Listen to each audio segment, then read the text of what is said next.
pinagmamalaki nating lahat, si Arnel Pineda. Magandang umaga, sir! Kumusta? Hello!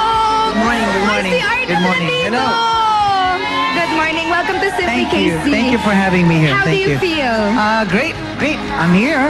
Yes. I'm so honored to be here. It's our Sinama mo ako pleasure, rito, of so course. I'm very, very thankful. Would you want to take your seat? Oh, sure. All right. So, sir, how does it feel that you've gone through so much? Ang pinag-uusapan nga natin, well, with the audience is gaano ba kahalaga ang piso? Kasi alam namin na may kwento kayo. Sa akin, ang piso, no? Hindi ako mapapakanta ng tatay ko pag walang piso. Ganon kahalaga. Kasi talagang masyado ako mahihain. Even with yung sa parents ko na, no? Pag niyayaya na talaga nila ako, ayoko. Mahilig ako sa candy, mahilig ako bumili ng mga text.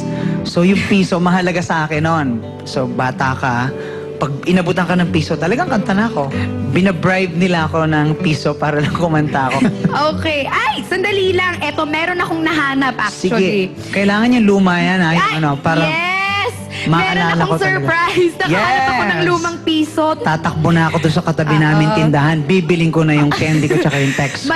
Yun ang parang ikaw ang nagbibigay ligaya. Ikaw ang nagpapaligaya sa mga magulang mo through a song. Ano pa yung mga moments ninyo together?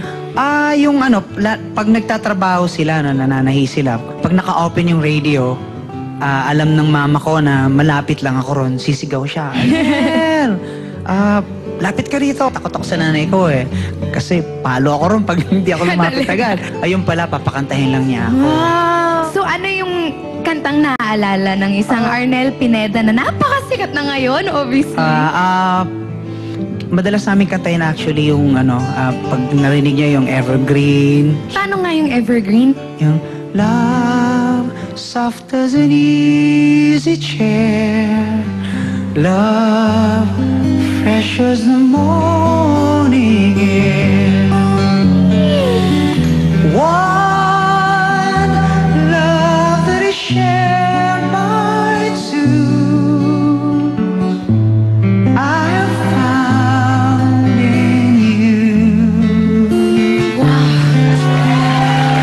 Thank you very much. Naku. You're welcome.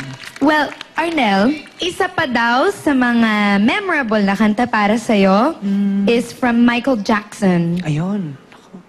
Yan ba yung 5 years old yata ako noon, gabi. Oo. Talagang inilalagay ako doon sa lamesa nung tatay ko niyan eh. This is called Happy. Sadness, happy, closest, my next of kin. Then happy came one day, chase my blues away. My life began with happy smile, sweet life, get it to a child, stay here. Love me just a while. Let sadness see what happy does. Let happy be what sadness was. La la la la, la la la la. Thank you!